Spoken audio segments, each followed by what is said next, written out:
Hello বন্ধুরা, নমস্কার। তো অনেক দিন ধরেই তোমাদের কাছে আমি ভিডিও আপলোড করছি না, লং ভিডিও।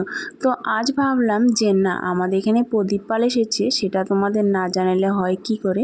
তাই ভাবলাম যে প্রদীপ পালের কীর্তনটা তোমাদের সাথে শেয়ার করছি। আর আমারও কিন্তু ভীষণই ভালো লাগছে। আর এখানে কিন্তু প্রদীপ পালের জন্য প্রচুর ভক্তের ভিড় হয়ে গেছে। তো কীর্তনটা বেশ ভালোই হয়েছে, তো তোমাদের কাছে শেয়ার করলাম। তোমরা অবশ্যই বলবে তো কেমন হয়েছে কীর্তনটা। তো কার কার ভালো লাগে প্রদীপ পালের এই কীর্তন অবশ্যই বলো। আর আমার কিন্তু কীর্তন সত্যি ভীষণই ভালো লাগে। তো দেখতে থাকো।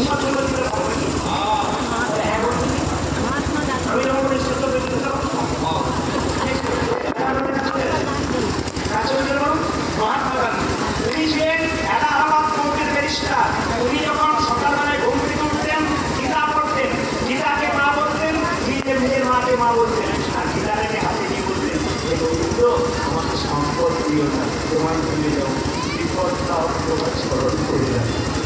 আরেকজন মহাভারত হিসেবে কুন্তি কৃষ্ণ বলেছিল, কৃষ্ণ তুই তো চলে যাবি যুদ্ধের পর, আমি জানি তুই রাজাদের ভগবান, পিতাজির ভগবান, তুই রাজার ভগবান কি করে বুঝলে পিসি?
প্রতি বছর যেন সুন্দর অনুষ্ঠান আপনাদের উপহার দেয়।